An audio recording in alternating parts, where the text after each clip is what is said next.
नमस्कार, स्वागत है आप सभी का डी न्यूज के इस खास बुलेटिन एक्सप्रेस 100 में, जहां हम आपके लिए लेकर आते हैं राजनीति, मनोरंजन, देश, दुनिया, खेल और व्यापार जगत की सभी बड़ी खबरों को एक्सप्रेस यानी फटाफट अंदाज में। मैं हूं आंचल गुलाटी गुम्मत, तो वही देखते हैं खबरों को तेज रफ्तार के साथ। G20 के संस्कृति कार्यदल की पहली बैठक आज से मध्य प्रदेश के खजुराहो में शुरू होगी। इस अवसर पर केंद्रीय मंत्री JK रेड्डी, मुख्यमंत्री शिवराज सिंह चौहान, केंद्रीय मंत्री डॉक्टर वीरेंद्र कुमार और Meenakshi Lekhi return of treasuries नामक प्रदर्शनी का करेंगे उद्घाटन। इस बैठक में अनेक सांस्कृतिक कार्यक्रमों का आयोजन किया जाएगा, जिनमें खजुराहो नृत्य महोत्सव, सांस्कृतिक प्रस्तुतियां भी हैं शामिल। इस बैठक में 125 से भी अधिक प्रतिनिधि भाग लेंगे। प्रतिनिधिगण पश्चिमी मंदिर समूह का भी करेंगे मुआयना, जो कि यूनेस्को के विश्व धरोहर स्थल है। उन्हें पन्ना टाइगर रिजर्व भी ले जाया जाएगा। बैठक के दौरान महाराजा छत्रसाल कन्वेंशन सेंटर में कार्यदल के 4 सत्र आयोजित करने की योजना, जिनमें G20 के सदस्य देश, अंतर्राष्ट्रीय संगठन, संस्कृति मंत्रालय के अधिकारीगण लेंगे भाग। उद्घाटन सत्र को सामाजिक न्याय और अधिकारिता मंत्री डॉक्टर वीरेंद्र कुमार के अलावा संस्कृति राज्य मंत्री मीनाक्षी लेखी भी करेंगी संबोधित। सत्र में इंडोनेशिया और ब्राजील की टिप्पणी भी प्रस्तुत की जाएगी। बैठक 25 फरवरी तक आयोजित होगी। वहीं कर्नाटक की राजधानी बेंगलुरु में आज से G20 के वित्त उप मंत्रियों और केंद्रीय बैंकों के उप प्रमुखों की बैठक शुरू होगी। बैठक का उद्घाटन केंद्रीय मंत्री अनुराग सिंह ठाकुर करेंगे। वित्त मंत्रालय के आर्थिक कार्य विभाग के सचिव भी होंगे इसमें शामिल। वहीं सचिव अजय सेठ और RBI के deputy governor doctor Michael D Patra इसकी सह अध्यक्षता करेंगे। G20 समूह के वित्त मंत्रियों और केंद्रीय बैंक गवर्नर्स की पहली बैठक 24 से 25 फरवरी तक बेंगलुरु में। मंत्रियों और केंद्रीय बैंक गवर्नर्स की बैठक में कुल 72 प्रतिनिधिमंडल शामिल होंगे। ये बैठक 3 सत्रों में होगी। इस दौरान वैश्विक अर्थव्यवस्था, वैश्विक स्वास्थ्य और अंतर्राष्ट्रीय कराधान से संबंधित मुद्दों पर चर्चा होगी। ADB के प्रेसिडेंट मसात्सुको असाकावा ने मंगलवार को प्रधानमंत्री से मुलाकात की। उन्होंने अगले 5 वर्षों में 20 से 25 बिलियन डॉलर के संसाधन मुहैया कराने के ADB के इरादे से उन्हें अवगत कराया। प्रधानमंत्री के साथ अपनी बैठक में उन्होंने भारत की नीतियों पर ADB के समर्थन सहित कई मुद्दों पर चर्चा की। उन्होंने भारत के G20 की अध्यक्षता पर प्रधानमंत्री को बधाई दी। ADB के अध्यक्ष असाकावा ने कल नई दिल्ली में वित्त मंत्री निर्मला सीतारमण से भी मुलाकात की। केंद्र सरकार ने ई नीलामी के माध्यम से भारतीय खाद्य निगम से 20 लाख टन गेहूं खुले बाजार में बिक्री के लिए जारी करने की घोषणा की। आरक्षित मूल्यों में कमी के साथ 20 लाख टन गेहूं की अतिरिक्त उपलब्धता से गेहूं और उससे बने उत्पादों के बाजार मूल्य को कम करने में मदद मिलेगी।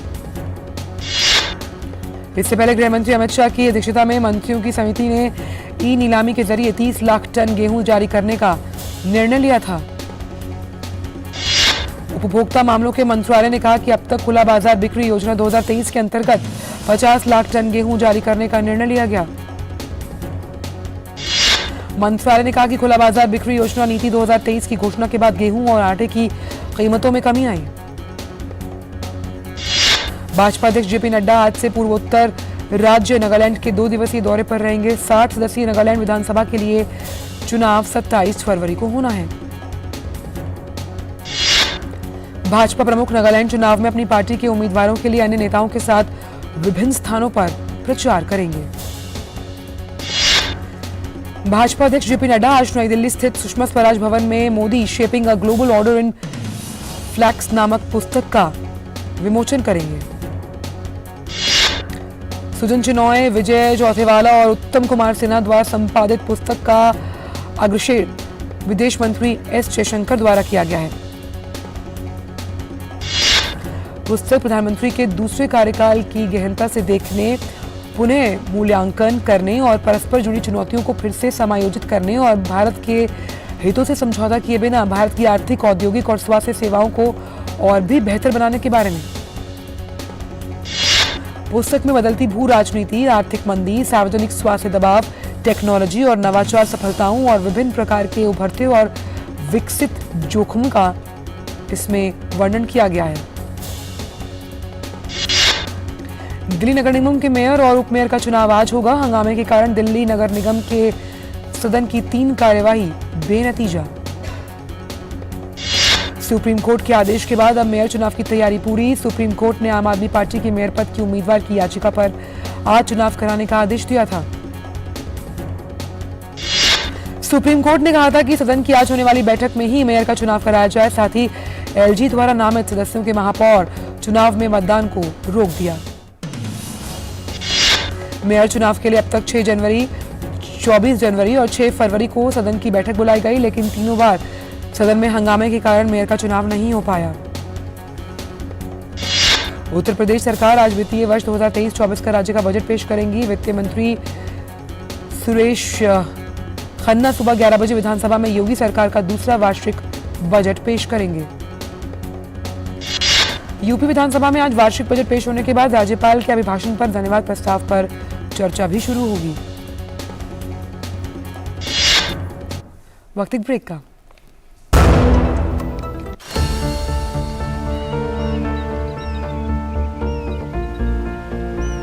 जो बनकर मेरा हमसफर आएगा, सिर्फ उसी को फर्क नजर आएगा। शुरू करो, डालो बुनियाद, घर महल नजर आएगा। वंडर लाइए, वंडर नहीं, फर्क नजर आएगा। वंडर सीमेंट, फर्क नजर आएगा। चेक। जाना पड़ेगा। अरे गेम छोड़ के 1 महीना हो गया कंप्लेंट किए हुए, बैंक रिफंड ही नहीं कर रहा है। कंप्लेंट करनी है। अरे बैठिए बैठिए, यहीं से कर लीजिए आरबीआई के ऑम्बुड्समैन को। कैसे? आरबीआई अधिकृत बैंक, एनबीएफसी या डिजिटल लेन देन के जितने भी प्लेटफॉर्म्स हैं, उनकी शिकायत आप कर सकते हैं घर बैठे बैठे। आरबीआई के सीएमएस पोर्टल पर। ये हो गया चेकमेट। कंप्लेंट करेंगे क्या? आरबीआई कहता है जानकार बनिए, सतर्क रहिए।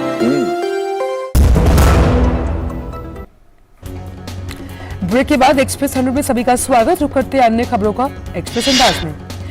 राज्य सरकार ने पिछले वर्ष 26 मई को 6,15,000 करोड़ रुपए का वार्षिक बजट पेश किया था। अनुमान है कि योगी सरकार वित्तीय वर्ष 2023-24 के लिए 7 लाख करोड़ से अधिक का बजट कर सकती है पेश। सत्तापक्ष और विपक्ष दोनों से कुल 13 सांसदों को संसद रत्न पुरस्कार 2023 के लिए नामित किया गया। इन 13 सांसदों में से 8 लोकसभा और 5 राज्यसभा के सदस्य। सांसदों को केंद्रीय मंत्री अर्जुन राम मेघवाल की अध्यक्षता में और पूर्व मुख्य चुनाव आयुक्त एस कृष्णमूर्ति की सह अध्यक्षता में एक ज्यूरी समिति द्वारा नामित किया गया है। ज्यूरी ने विशेष पुरस्कार श्रेणी के तहत विभागीय रूप से संबंधित 2 स्थायी समितियों और एक प्रतिष्ठित नेता को भी नामांकित किया। कांग्रेस के अधीर रंजन चौधरी, भाजपा के विद्युत बरन महतो, डॉक्टर सुकांत मजूमदार, विजय कुमार गावित, गोपाल शेट्टी, सुधीर गुप्ता और राकपा के डॉक्टर अमोल राम सिंह कोहले विभिन्न श्रेणियों के तहत अपने प्रदर्शन के लिए नामांकित लोगों में शामिल। सुप्रीम कोर्ट महाराष्ट्र के पूर्व मुख्यमंत्री उद्धव ठाकरे द्वारा निर्वाचित आयोग के फैसले के खिलाफ दायर याचिका पर आज सुनवाई करेगा। ठाकरे गुट की याचिका में एकनाथ शिंदे गुट को निर्वाचन आयोग द्वारा शिवसेना के रूप में मान्यता देने और पार्टी का चुनाव चिन्ह आवंटित किए जाने के फैसले को चुनौती दी गई। वहीं महाराष्ट्र के मुख्यमंत्री एकनाथ शिंदे ने मंगलवार को शिवसेना की राष्ट्रीय कार्यकारिणी की बैठक ली गई। इस बैठक में एकनाथ शिंदे को पार्टी का अध्यक्ष चुना गया। लोकसभा सचिवालय ने संसद भवन स्थित शिवसेना कार्यालय एकनाथ शिंदे के नेतृत्व वाले धड़े को आवंटित कर दिया। रेलवे ने दुनिया के सबसे ऊंचे चिनाब रेलवे ब्रिज पर ट्रैक बिछाने का काम किया शुरू। ये पुल कटरा से बनिहाल तक एक महत्वपूर्ण संपर्क करता है स्थापित।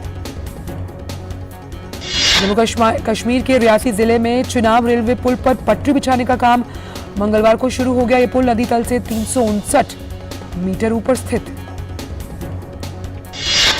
रेल अधिकारियों के मुताबिक इस पुल की लंबाई 1 किलोमीटर से ज्यादा है, जो पेरिस के एफिल टावर से 35 मीटर ऊंचा है।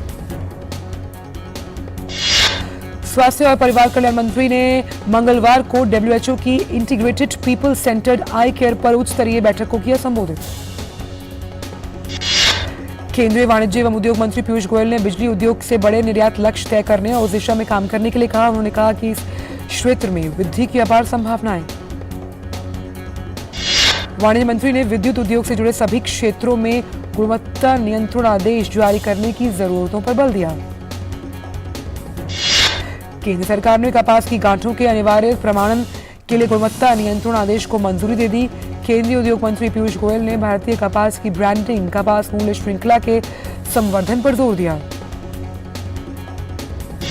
पीयूष गोयल ने आश्वासन दिया कि भारतीय मानक ब्यूरो और टॉक्सिकोलॉजिकल रिस्क असेसमेंट के माध्यम से पर्याप्त आधुनिक परीक्षण सुविधाएं बनाई जाएंगी।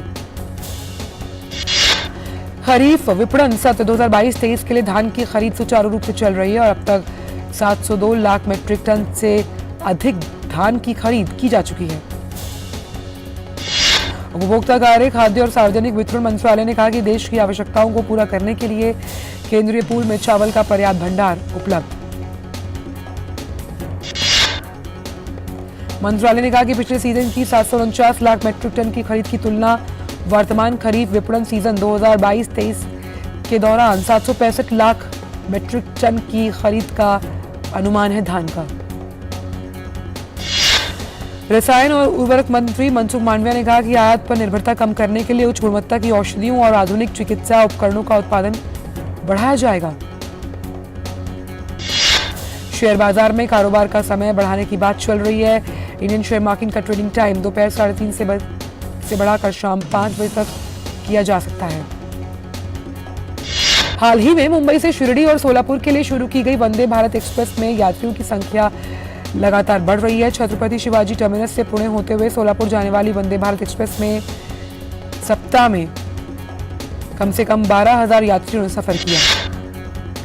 भारतीय विदेश यात्रा पर हर महीने $1 अरब से अधिक खर्च कर रहे हैं। यह आंकड़ा कोविड महामारी से पहले के स्तर से काफी अधिक।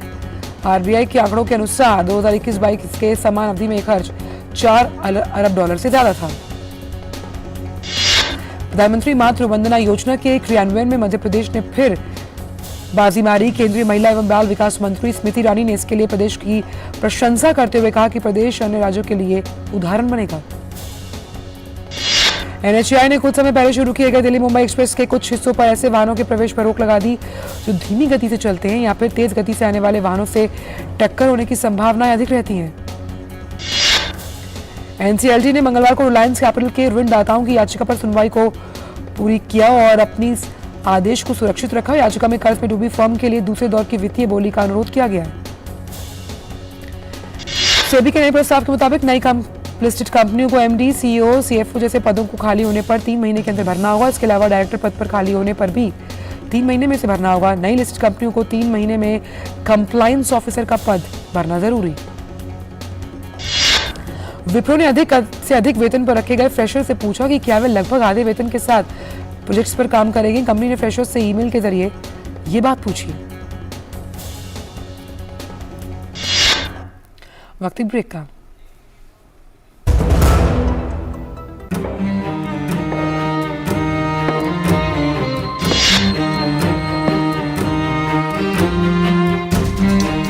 कब तक आप ऐसे फ्यूचर का टेंशन लेकर चलते रहेंगे? LIC के न्यू पेंशन प्लस के साथ अपनी पेंशन का प्लान बनाइए, क्योंकि ये प्लान आपके फ्यूचर के लिए मार्केट लिंक्ड वेल्थ क्रिएट करता है। और तो और इस प्लान में गारंटीड एडिशंस के साथ पेंशन पाने के कई ऑप्शंस भी हैं, so that you grow young and tension free. LIC, हर पल आपके साथ।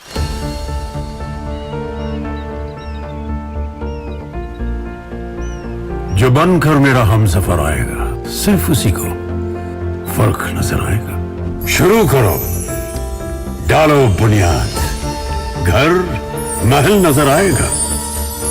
वंडर लाइए, वंडर नहीं, फर्क नजर आएगा। वंडर सीमेंट, फर्क नजर आएगा। ब्रेक के बाद सभी का स्वागत। रुक करते हैं अन्य खबरों का एक अंदाज में।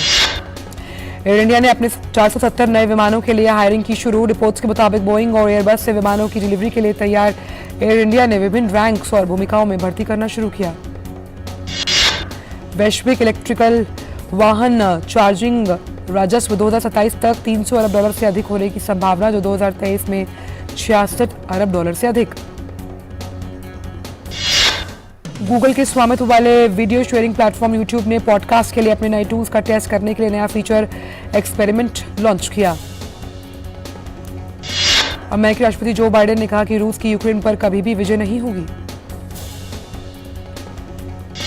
यूक्रेन के प्रति पश्चिमी देशों का निरंतर समर्थन दोहराते हुए जो बाइडेन ने कहा कि इसमें कोई संदेह नहीं होना चाहिए कि यूक्रेन के लिए उनका समर्थन नहीं डिगेगा, नाटो विभाजित नहीं होगा, इसमें वो नहीं थकेंगे।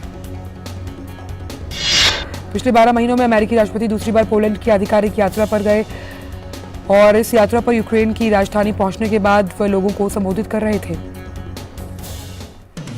पश्चिमी देशों के विरुद्ध रूसी राष्ट्रपति व्लादिमीर पुतिन ने बयान दिया और उस पर बाइडेन ने कहा कि पश्चिमी देश रूस पर हमले की साजिश नहीं कर रहे। उन्होंने कहा कि लाखों रूसी नागरिक जो अपने पड़ोसियों के साथ शांति से रहना चाहते हैं, दुश्मन नहीं है। रूसी राष्ट्रपति ने अपने बहुप्रतीक्षित संबोधन में पश्चिमी देशों पर यूक्रेन युद्ध को हवा देने का आरोप लगाया। रूसी संसद के संयुक्त अधिवेशन को संबोधित करते हुए पुतिन ने कहा, पश्चिम रूस को हराना चाहता है लेकिन ऐसा नहीं होगा। पुतिन ने कहा कि रूस की लड़ाई यूक्रेन की जनता के साथ नहीं। उन्होंने कहा कि यूक्रेनी जनता खुद ही कीव शासन द्वारा बंधक बनाकर रखी गई है। राष्ट्रपति पुतिन ने डोनेत्स्क और लुहांस्क को रूस का हिस्सा बताया। रूसी राष्ट्रपति पुतिन ने घोषणा की कि रूस अमेरिका के साथ हुए शस्त्र नियंत्रण समझौते में अपनी भागीदारी स्थगित कर रहा है। संयुक्त राष्ट्र के प्रवक्ता स्टीफन दुजारिक ने कहा कि रूस और अमेरिका को ऐतिहासिक परमाणु हथियार नियंत्रण संधि के पूर्ण कार्यान्वयन को फिर से शुरू करना चाहिए। दुनिया के सबसे खतरनाक संयुक्त राष्ट्र शांति मिशन को झटका लगा। मध्य माली में संयुक्त राष्ट्र शांति मिशन के सैनिकों के काफिले पर सड़क के किनारे बम फेंका गया। अमेरिका में जाति के आधार पर भेदभाव पर प्रतिबंध लगाने वाले सियाटल का जो शहर है वो सबसे पहला बना। ब्राजील की सबसे ज्यादा आबादी वाला राज्य साओ पाउलो बाढ़ और भूस्खलन से बुरी तरह से प्रभावित। राष्ट्रपति लुइस इनासिया लूला डी सिल्वा बाढ़ प्रभावित क्षेत्रों का कर रहे हैं दौरा। उन्होंने कहा, भूस्खलन और बाढ़ के जोखिम वाले क्षेत्रों में अब घरों का निर्माण नहीं किया जाना चाहिए। ब्राजील के अधिकारियों ने बताया कि बाढ़ और भूस्खलन से मरने वालों की संख्या बढ़कर 46 और लगभग 3 दर्जन से ज्यादा लोग अब भी लापता। तुर्की में सोमवार को आए 6.4 तीव्रता के भूकंप ने एक बार फिर लोगों के दिलों में दहशत की पैदा। भूकंप के ताजा झटकों के बाद हेते में बड़ी संख्या में परिवारों को सुरक्षित स्थानों पर जाते हुए देखा गया।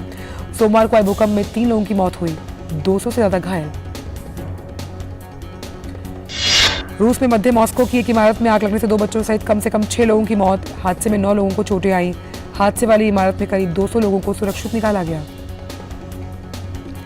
पेरू के अधिकारियों ने मंगलवार को 14 टन अधिक अवैध ड्रग्स को किया नष्ट। ये ड्रग्स नवंबर 2022 और इस साल फरवरी के बीच कई ऑपरेशंस के दौरान जब्त की गई।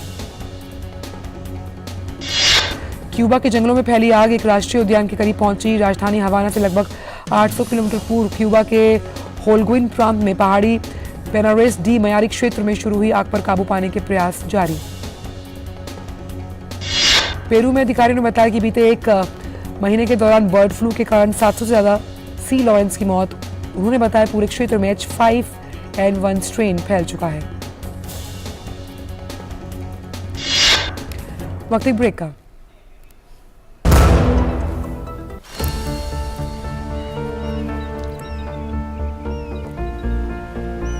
जो बनकर मेरा हमसफर आएगा, सिर्फ उसी को फर्क नजर आएगा। शुरू करो, डालो बुनियाद, घर महल नजर आएगा। वंडर लाइए, वंडर नहीं, फर्क नजर आएगा। वंडर सीमेंट, फर्क नजर आएगा। ब्रेक के बाद सबका स्वागत। रुक करते हैं खबरों को एक्सप्रेस अंदाज में। नाइजीरिया में 25 फरवरी को राष्ट्रपति पद के लिए चुनाव होना है। सत्ताधारी पार्टी के राष्ट्रपति पद के उम्मीदवार बोला टिनुबू ने चुनाव प्रचार के दौरान कहा, असुरक्षा और बिगड़ते आर्थिक संकट का सामना कर रहा है देश। न्यूजीलैंड के दक्षिण द्वीप के नजदीक आज 4.8 तीव्रता के भूकंप के झटके किए गए महसूस। भूकंप जमीन से 47 किलोमीटर नीचे बताया जा रहा है और इसे वेस्ट कोस्ट, गोल्डन बे और नेल्सन में महसूस किया गया। भूकंप में किसी भी जानमाल के नुकसान की कोई खबर नहीं। ब्रिटेन भारत युवा पेशेवर योजना के तहत भारतीयों के लिए इस महीने के अंत में 2400 वीजा उपलब्ध करवाए जाएंगे। ब्रिटेन सरकार ने मंगलवार को की घोषणा। नई दिल्ली में ब्रिटिश उच्चायोग ने नई योजना के लिए विस्तृत पात्रता मानदंड जारी करते हुए कहा, ये 18 से 30 वर्ष की आयु के बीच भारत के सबसे प्रतिभाशाली युवाओं के लिए ब्रिटेन का सर्वश्रेष्ठ अनुभव करने का एक उत्कृष्ट अवसर। दक्षिण अफ्रीका में चल रहे महिला टी20 विश्व कप टूर्नामेंट में ग्रुप बी के आखिरी मैच में इंग्लैंड ने पाकिस्तान को 114 रन से हराया। इंग्लिश टीम पहले ही सेमीफाइनल में पहुंच चुकी है। इंग्लैंड के डैनियल वॉयट ने 33 गेंदों में 59 रन की पारी खेली। वहीं नताली स्कीवर ने 40 गेंदों में 12 चौके और एक छक्के की मदद से 81 रन की नाबाद पारी खेली। एमी जोन्स 31 गेंदों में 47 रन बनाकर आउट हुई। जवाब में पाकिस्तान की टीम 20 ओवर में 9 विकेट पर 99 रन ही बना पाई। महिला टी20 विश्व कप के ग्रुप स्टेज के मुकाबले हुए समाप्त। इसके साथ ही अब टूर्नामेंट के सेमीफाइनल के लिए टीमें तय हो चुकी हैं। अंतिम 4 में जगह बनाने वाली टीमें हैं भारत, ऑस्ट्रेलिया, इंग्लैंड और दक्षिण अफ्रीका। महिला टी20 विश्व कप के पहले सेमीफाइनल में भारत का सामना ऑस्ट्रेलिया महिला टीम से गुरुवार को, जबकि दूसरे सेमीफाइनल में इंग्लैंड की महिला टीम दक्षिण अफ्रीका से भिड़ेगी। दोनों मैच केप टाउन में भारतीय समय के अनुसार शाम 6:30 बजे। भारत की दिग्गज महिला टेनिस खिलाड़ी सानिया मिर्जा को Dubai duty free tennis championship में महिला डबल्स के पहले राउंड में हार का सामना करना पड़ा। यूएस की मेडिसन कीज के साथ महिला डबल्स इवेंट में कोर्ट पर उतरी सानिया को कुदुरमेतोवा और सैम सोनावा की जोड़ी ने लगातार सेट्स में 6-4, 6-0 से हराया। इस हार के साथ मिर्जा का जीत के साथ अपने करियर का आखिरी टूर्नामेंट खेलने का सपना टूटा। सानिया ने पिछले महीने कहा था कि ऑस्ट्रेलियन ओपन के बाद दुबई चैंपियनशिप उनका आखिरी टूर्नामेंट होगा। मिस्र के कायरा में चल रहे ISSF विश्व कप प्रतियोगिता के तीसरे दिन भारत की तिलोत्तमा सेन महिलाओं की 10 मीटर एयर राइफल में कांस्य पदक अपने नाम कर चुकी हैं। रियल मैड्रिड के दिग्गज अमांसियो अमारो का मंगलवार सुबह 83 वर्ष की आयु में निधन। उनकी मौत की पुष्टि क्लब ने की। अमांसियो का करियर शानदार रहा। मुंबई पुलिस ने सोमवार की रात गायक सोनू निगम पर हमले के मामले में शिवसेना के विधायक प्रकाश फटरपेकर के बेटे स्वप्निल पी फटरपेकर के खिलाफ मामला किया दर्ज। रिलीज के 27वें दिन आखिरकार शाहरुख खान की फिल्म पठान ने वर्ल्ड वाइड 1000 करोड़ के क्लब में की एंट्री। इसी के साथ पठान पहली हिंदी फिल्म बनी जिसने रिलीज के पहले फेज में 1000 करोड़ का आंकड़ा छुआ। साउथ के फेमस एक्टर रामचरण ऑस्कर 2023 के लिए अमेरिका हुए रवाना। उन्हें हैदराबाद एयरपोर्ट पर देखा गया। वो सर से लेकर पैर तक काले कपड़ों में नजर आए और नंगे पांव दिखे। निर्देशक विवेक अग्निहोत्री की फिल्म द कश्मीर फाइल्स पिछले साल हिंदी सिनेमा की कुछ दुर्लभ हिट फिल्मों में से एक बनी। इस फिल्म को विवेक अग्निहोत्री ने लोगों की फिल्म कहा।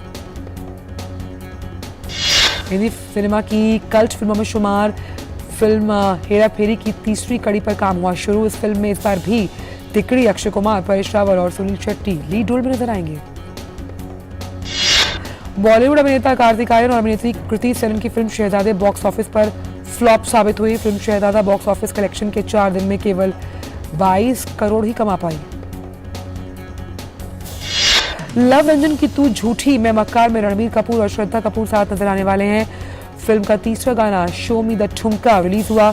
फिल्म 8 मार्च को होली के दिन दुनिया भर में सिनेमाघरों में रिलीज की जाएगी।